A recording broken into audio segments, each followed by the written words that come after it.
Good morning, friends. Now we are going to learn about bits of spoken English. Only 200 sentences are there in English to communicate with everyone or to discuss with everyone and anyone. I can say with the brief introduction, I move to bits of spoken English. I am going to continue. As I have already told, there are some common sentences by everyone or anyone. In Kannada you can say ಯಾರಾದರೂ ತುಂಬ ಸಾಮಾನ್ಯವಾಗಿ ಬಳಸುವ ವಾಕ್ಯಗಳು ಅಂತ ಹೇಳೋಕ್ಕಾಗುತ್ತೆ. At the beginning, commonly we have S1, speaker 1. Anybody can use speaker 1 ಅಂದರೆ ಮಾತುಗಾರ ಒಂದು ಅನ್ನೋದನ್ನು ನಾವು ಯಾರು ನೋಡ್ಬೋದು. ಅದಕ್ಕೆ ನಾನು ಮೊದಲು ಹೇಳಿದ್ದೆ ಸಾಮಾನ್ಯವಾಗಿ ಉಪಯೋಗಿಸುವ ವಾಕ್ಯಗಳು ಅಂತ ಹೇಳಿದ್ದೆ. At the beginning we have a speaker 1 says cats are afraid of dogs. Cats are afraid of dogs. It means in Kannada ಬೆಕ್ಕುಗಳು ನಾಯಿಗಳಿಗೆ ಭಯಪಡುತ್ತವೆ ಅಂತ ಆಗುತ್ತೆ. Again speaker 1 says you are not supposed to be here. ಅಂದ ಕಾರಣದಲ್ಲಿ ನೀನು ಇಲ್ಲಿ ಇರಬಾರ್ದು ಅಂತ ಹೇಳೋಕ್ಕಾಗುತ್ತೆ. One more speaker 1 ಆರ ಮಾತಾಡೋದು ಕೂಡ ಅದು ಮಾತುಗಾರ ಒಂದಾಗುತ್ತೆ. ಇಲ್ಲಿ ಹೇಳ್ತಾ ಇರೋದು ಸ್ಪೀಕರ್ 1 ಹೇಳ್ತಾ ಇರೋದು ಊಸ್ ಈಸ್ ದಟ್ ಬುಕ್ ಅಂದರೆ ಕನ್ನಡದಲ್ಲಿ ಆ ಪುಸ್ತಕ ಯಾವುದು ಅಂತಾಗುತ್ತೆ. ಆ ಪುಸ್ತಕ ಯಾವುದು ಅಂತ ಹೇಳಕ್ಕೆ ನಾವು ಹೇಳ್ಬೇಕು ಇಂಗ್ಲೀಷಲ್ಲಿ ಊಸು ಈಸು ದಟ್ ಬುಕ್ ಅಂತ ಹೇಳೋಕ್ಕಾಗುತ್ತೆ. Next sentence speaker 1 again common word common sentence use by any one or every one. Here you can see what does your mother like ಅಂದರೆ ನಿಮ್ಮ ತಾಯಿಗೆ ಯಾವುದು ಇಷ್ಟ ಅಂತ ಆಗುತ್ತೆ. Obviously anybody can use it, no problem.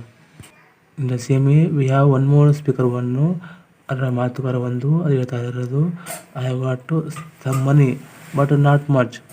ಅದೇ ಕಾರಣದಲ್ಲಿ ನನ್ನ ಹತ್ರ ಸ್ವಲ್ಪ ಹಣವಿದೆ ಆದರೆ ಸಾಕಷ್ಟು ಅಂತ ಆಗುತ್ತೆ ಅಥವಾ ತುಂಬ ಅಲ್ಲ ಅಂತ ಹೇಳೋಕ್ಕಾಗುತ್ತೆ. ಅದನ್ನ ಇಂಗ್ಲೀಷಲ್ಲಿ ಹೇಳ್ಬೇಕು I have got some money but not much ಅಂತ ಹೇಳೋಕ್ಕಾಗುತ್ತೆ. So far I had discuss about very common sentence by any one or every one. ಅದೇ ಕಾರಣದಲ್ಲಿ ಯಾರಾದರೂ ತುಂಬ ಸಾಮಾನ್ಯವಾಗಿ ಬಳಸುವ ವಾಕ್ಯಗಳನ್ನ ಇಲ್ಲಿವರೆಗೂ ಹೇಳಿದ್ದೆ.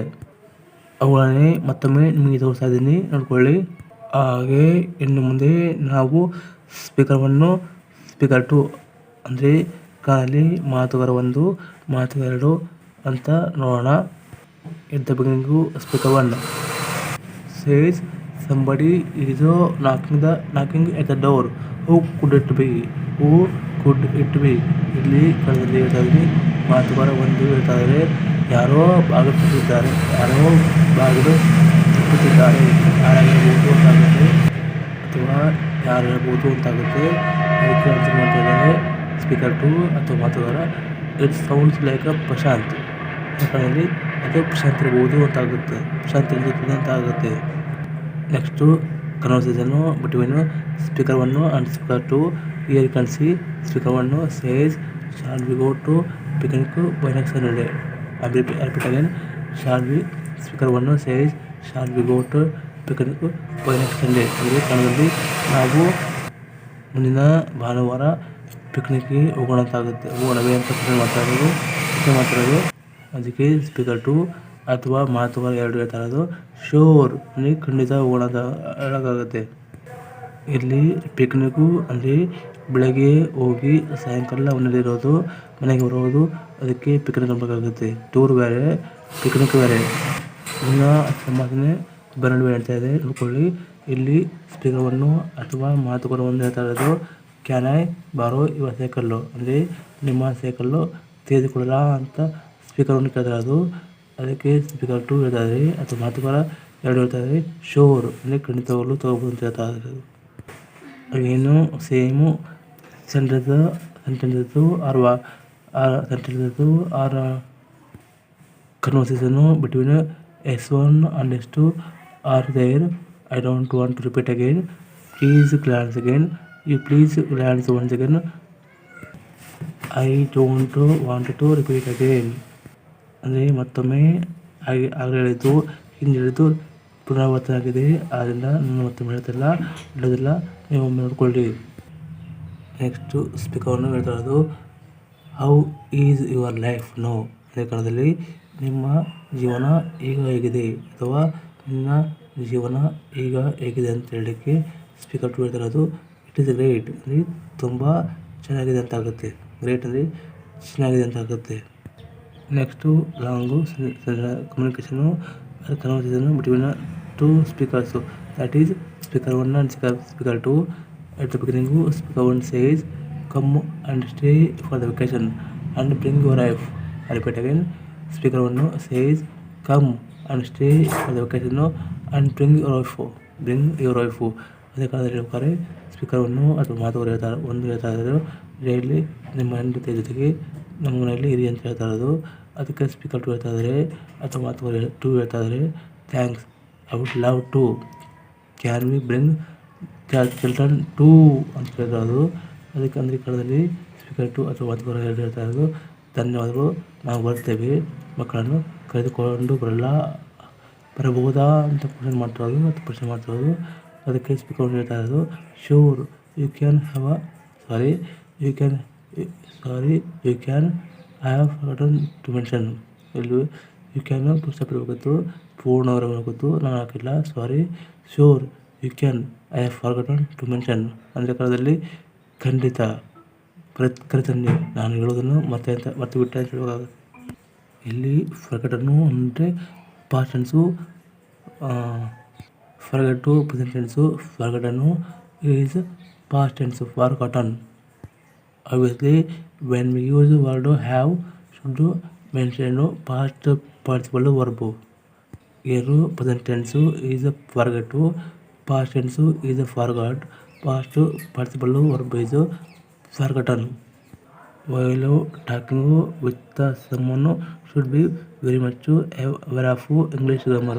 ಅಂದರೆ ಕಾಲದಲ್ಲಿ ಬೇರೆಯವರೊಂದಿಗೆ ಮಾತಾಡುವಾಗ ನಿಮಗೆ ವ್ಯಾಕರಣದ ಸ್ವಲ್ಪ ಜ್ಞಾನ ಇರಬೇಕು ಅಂತ ನಿಮ್ಗೆ ಹೇಳ್ತಾ ಇದ್ದೀನಿ, ದಯವಿಟ್ಟು ತಿಳ್ಕೊಳ್ಳಿ. Again last between two speakers, that means ಈ ಕನ್ನಡ ಕೊನೆಯ 2 ಮಾತುಗಳಿವೆ ತಿಳ್ಕೊಳ್ಳಿ. ಇಬ್ಬರ ನಡುವೆ ನಡೆಯುವ ಸಂಭಾಷಣೆ ಹೇಳ್ತಾ ಇದ್ದೀನಿ. ಇಲ್ಲಿ ಸ್ಪೀಕರನ್ನು ಹೇಳ್ತಾ ಇರೋದು, ಕ್ಯಾನ್ ಐ ಬಾರೋ ಯುವರ್ ಸೈಕಲ್ಲು. ಅದೇ ಕಾಲದಲ್ಲಿ ನಿನ್ನ ಸೈಕಲ್ಲು ತೆಗೆದುಕೊಳ್ಳ ಅಂತ ಹೇಳೋಕ್ಕಾಗುತ್ತೆ. ಬಾರೋ ಅಂದರೆ ತೆಗೆದುಕೊಳ್ಳ ಅಥವಾ ಕೇಳ್ತಾ ಇರ್ಬೋದು, ಅದು ರಿಕ್ವೆಸ್ಟ್ ಮಾಡ್ತಿರೋದು ಅಂತ ಆಗುತ್ತೆ. ಬರೋರಿ ಕೇಳ್ತಾ ಇರೋದು ಅಂತ ತಿಳ್ಕೊಳ್ಳಿ. ಅದಕ್ಕೆ ಸ್ಪೀಕರ್ 2 ಹೇಳ್ತಾರೆ, ಶೋರ್ ಅಂದರೆ ಅರ್ಥ ಕಾಲದಲ್ಲಿ ಖಂಡಿತ ನೀವು ನಮ್ಮ ಸೈಕಲ್ ತಗೊಳ್ಬೋದು ಅಂತ ಆಗುತ್ತೆ. ನಾನು ಇಷ್ಟೊತ್ತು ಹೇಳಿದ್ದು ಬಿಟ್ಸ್ ಆಫ್ ಸ್ಪೋಕನ್ ಇಂಗ್ಲೀಷು ಅಂದರೆ ಮಾತನಾಡುವ ಇಂಗ್ಲೀಷ್ ತುಣುಕುಗಳನ್ನ ಇಲ್ಲಿವರೆಗೂ ಹೇಳಿದ್ದೆ. ಹೌದು, ನಾಳೆ ಅಂದರೆ ವೆನ್ಸ್ಡೇ ಅಥವಾ ಬುಧವಾರ ಮತ್ತು ಇದನ್ನು ನಾನು ಮುಂದುವರಿಸ್ತಾ ಇದ್ದೀನಿ. ಯಾಕಂದರೆ ನಾನು ಹೇಳಿದ್ದೆ ಸೋಮವಾರ, ಬುಧವಾರ, ಶುಕ್ರವಾರ, ಶನಿವಾರ, ಭಾನುವಾರ ಸಿಗ್ತೀನಿ, ಹೇಳ್ತಾ ಇರ್ತೀನಿ. ಇದನ್ನ ಅಂದರೆ I try to manage missing classes on Tuesday and Thursday. I think Tuesday and Thursday I will not be available. Definitely I will be busy with the works. I can't meet you on Tuesday and Thursday and Friday, but remaining days, that is Sunday, Wednesday, Saturday and Sunday, I am going to meet you. I am going to discuss according to our regular routine. So therefore I request you to bear and how to just to compromise with my extra work which I am going to conduct out of the session. Therefore I request you once again should be available, or you should be glad to my videos which are available on Monday, Wednesday, Saturday, Sunday. Remaining days I will not be available. Please forgive me and excuse me or pardon me. remaining days, 4 days, I will be available for you with this words. I'm going to end up today class. But I will never ever stop without saying these words. So definitely I will complete and repeat again. ಇಂಗ್ಲೀಷಲ್ಲಿ ಬಿಡ್ಸಪ್ಪು spoken ಇಂಗ್ಲೀಷ್ನ ತಿಳಿಯೋಣ ಮತ್ತು ಕಲಿಯೋಣ. ಅಂದರೆ ಇಂಗ್ಲೀಷಲ್ಲಿರುವ ಚಿಕ್ಕ ಚಿಕ್ಕ ಸಮಸ್ಯೆಯನ್ನು ತಿಳಿಯೋಣ ಮತ್ತು ಕಲಿಯೋಣ. ಅದು ಬುಧವಾರ ಶುಕ್ರವಾರ ಅಂದರೆ Wednesday Saturday Wednesday only available. Saturday, Sunday special class. Monday, Wednesday, Saturday, Sunday I will be available to discuss with you. Remaining days I will not be available. So therefore I am requesting you to glance watch my complete videos. I know available videos. That is again I am saying Monday, Wednesday, Saturday and Sunday I will be available. Remaining days I can't be available. But you can glance, you can watch my videos. I am also requesting you to watch complete video. Then only you can easily learn. If you learn, definitely you become a clever. At the end, I request you to subscribe my channel, and also I request you to like my channel, and obviously I request you to share my channel to learn more English.